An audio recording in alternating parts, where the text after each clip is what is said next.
నమస్తే. నా పేరు డాక్టర్ పురుషోత్తమన్ మరియు హార్ట్. ఈ వీడియోలో మనం మాట్లాడుకోబోయేది మూత్రపిండాల పనితీరు కోల్పోయిన రోగులు ఏ నూనెను తినాలి అనే విషయంపై. ఎందుకంటే రోగి క్లినిక్‌కొచ్చి కూర్చున్నప్పుడు మేం మాట్లాడుకుంటూ ఉంటాం. అప్పుడు వారు తరచుగా అడుగుతారు, డాక్టర్ గారు మీరు ఏ పండ్లు తినాలో, ఏ కూరగాయలు తినాలో చెప్పేశారు. కానీ ఏ నూనె తినాలో కూడా చెప్పండి.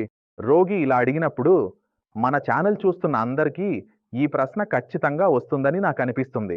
అందుకే ఈ వీడియోలో దాని గురించి విస్తృతంగా మాట్లాడబోతున్నాం. ముందుగా నూనె తినాలా? వద్దా? అనే విషయంతో మొదలుపెడదాం. తినాలి అనుకుంటే అది ఏ రకమైన కొవ్వైనా పర్వాలేదు. మీ సన్‌ఫ్లవర్ ఆయిల్, గ్రౌండ్‌నట్ ఆయిల్ అంటే నువ్వుల నూనె, ఆలివ్ ఆయిల్, ఆవాల నూనె ఏదైనా సరే.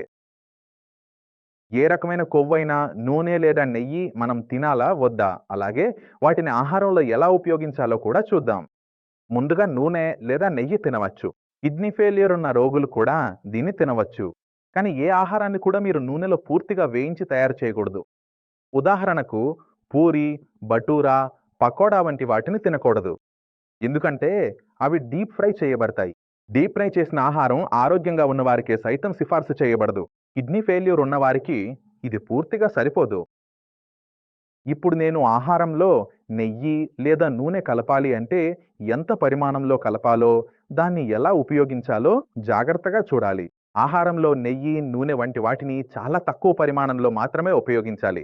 ఆహారం కేవలం రుచి కోసం కాదు, ఆరోగ్యానికి కావాలి. కొంతమందికి ప్రతి ఆహారాన్ని వేయించి తినే అలవాటు ఉండొచ్చు. అలాంటి వారు తమ రుచిని మార్చుకోవాలి. వీరు ఆహారంలో అన్ని మసాలాలు ఉపయోగించవచ్చు. హింగ్, ధనియా, జీలకర్ర, గరం మసాలా మీకు ఉపయోగించాలనిపించే ప్రతిదీ ఉపయోగించవచ్చు. కానీ ఒక మసాలాను తప్పనిసరిగా మానేయాలి. అది లాల్ మిర్చ్ అంటే ఎర్రమిరప, పచ్చిమిరపకాయను విత్తనాలు తీసేసి ఉపయోగించవచ్చు.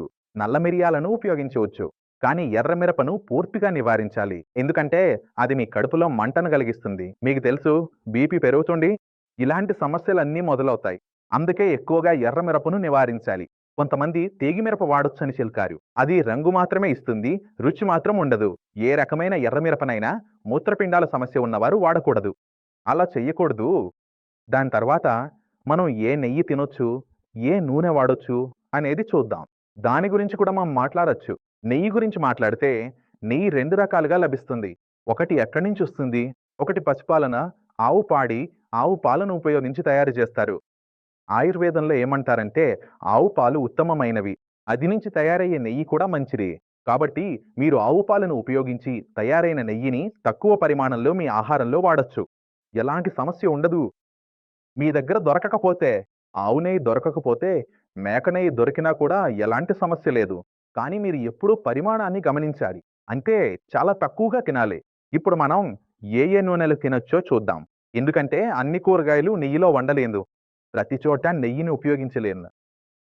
అలా అయితే మన నూనె గురించి మాట్లాడేటప్పుడు ఒక నూనెను తప్పనిసరిగా నివారించాలి. అదే మస్టర్డ్ ఆయిల్.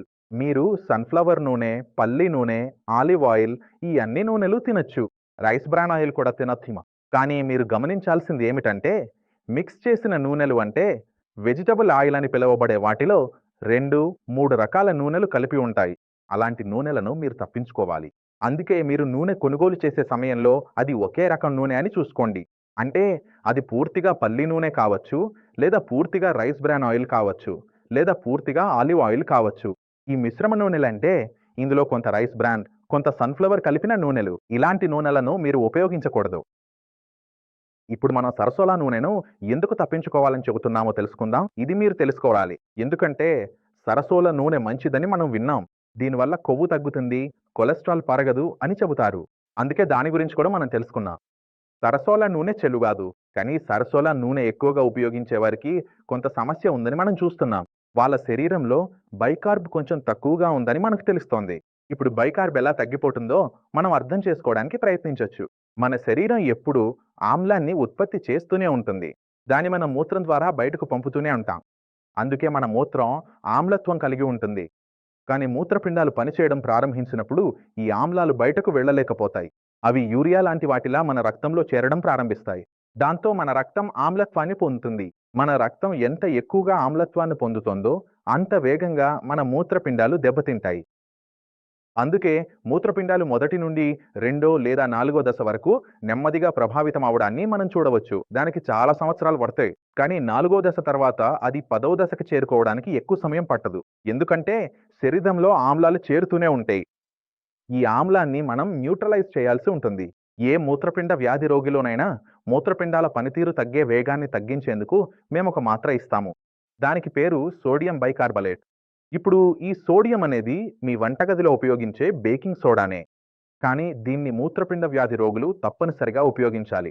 దీన్ని ఉపయోగించకుండా వదిలేస్తే శరీరంలో ఆమ్లాలు పెరిగే అవకాశం ఎక్కువగా ఉంటుంది. ఈ మాత్రను మనం ఇస్తున్నప్పుడు ఎక్కువగా అవిసె నూనె ఉపయోగించే రోగుల విషయంలో ఒక విషయం గమనించబడుతుంది. వారి శరీరంలో ఐన్లు పెరగడం లేదు అని మనం గమనిస్తాము. అంటే వారి శరీరంలోని ఆమ్లాలు తగ్గడం లేదు. దీనివల్ల వారి లెవెల్స్ తగ్గకుండా నిరంతరం పెరుగుతూనే ఉంటాయి. అలా ఎందుకు జరుగుతోంది అనేది నాకు తెలియదు. దీనికి సంబంధించిన ఎలాంటి పరిశోధన మా దగ్గర లేదు. ఇవి కేవలం మా సాధారణ పరిశీలనలు మాత్రమే. అవి కూడా మా రోగుల పనే. మీరు వేలాది మంది రోగులను చూసిన తర్వాత కొన్ని విషయాలు అర్థమవుతాయి. ఉదాహరణకి టీ విషయంలో అన్ని డాక్టర్లు టీ తాగొచ్చు అని చెబుతారు. కానీ మేమిక్కడ టీ తాగకూడదు అని చెబుతున్నాం. కారణం కూడా అదే. టీ తాగడం వల్ల, ఆవాల నూనె తినడం వల్ల ఐరన్ మరియు బైక్ లాంటి వాటి స్థాయిలు పెరగడం మేము చూడలేదు. మనం ఇస్తున్న మందుల ప్రభావాలు మనకు తెలియవు. అందుకే టీ, కాఫీ, చాక్లెట్ లేదా ఆవాల నూనె వంటివి మానేయమని చెబుతున్నాం. ఎందుకంటే మనకి ఇతర ఎంపికలున్నాయి. మనం తినవచ్చు. ఏ విధమైన దుష్ప్రభావం లేదు. ఇది ఎంతవరకు సరైందో, ఎంతవరకు తప్పో తెలుసుకోవాల్సిన అవసరం లేదు. అది ఎలా పనిచేస్తుంది, ఎందుకు పనిచేస్తుంది అనే విషయాన్ని మన దృష్టిలో రోగి మనకు చెబుతారు. రోగి యొక్క రిపోర్టుల్లో మనం చూస్తున్న విషయాలను ఉపయోగించడం సులభం. దీన్ని పూర్తిగా పరిశోధించి ఆర్ మరియు డి చేసి ఏది సరైందో, ఏది తప్పో కనుగొనడం కష్టం. అందుకే నా అభ్యర్థన, అన్ని మూత్రపిండాల వైఫల్య రోగులు నూనెను ఉపయోగించండి. కొంచెం ఖరీదైన నూనెను ఉపయోగించండి. నెయ్యి ఉపయోగించండి.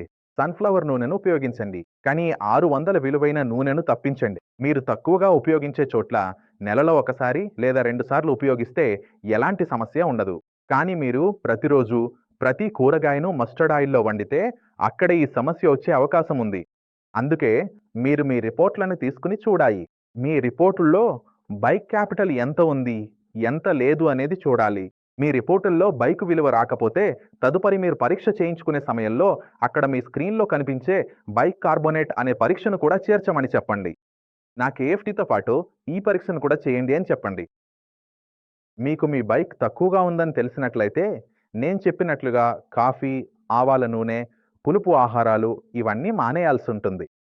అప్పుడే మీ బైక్ ఆర్ముట్ మాత్ర పనిచేయడం ప్రారంభిస్తుంది. ఈ వీడియో ద్వారా మీరు ఏ నూనె తినాలి, ఎంత పరిమాణంలో తినాలి, ఎలా తింటే ఏమవుతుంది అనే విషయాలతో పాటు నేను గమనించిన విషయాలను కూడా మీతో పంచుకున్నాను. ఈ వీడియో ద్వారా మీరు చాలా విషయాలు అర్థం చేసుకున్నారని నేను నమ్ముతున్నాను. అయినా చివరికి ఏదైనా సందేహం ఉంటే మన దగ్గర పూర్తి పుస్తకం ఉంది. మీరు కామెంట్ సెక్షన్లో బుక్ అని రాస్తే మా టీం మీకు లింక్ పంపుతుంది. ఆ పుస్తకాన్ని చదివి కిడ్నీ ఫిల్టరేషన్ ఉన్నవారు ఏమి తినాలో, ఏమి తినకూడదో తెలుసుకోవచ్చు.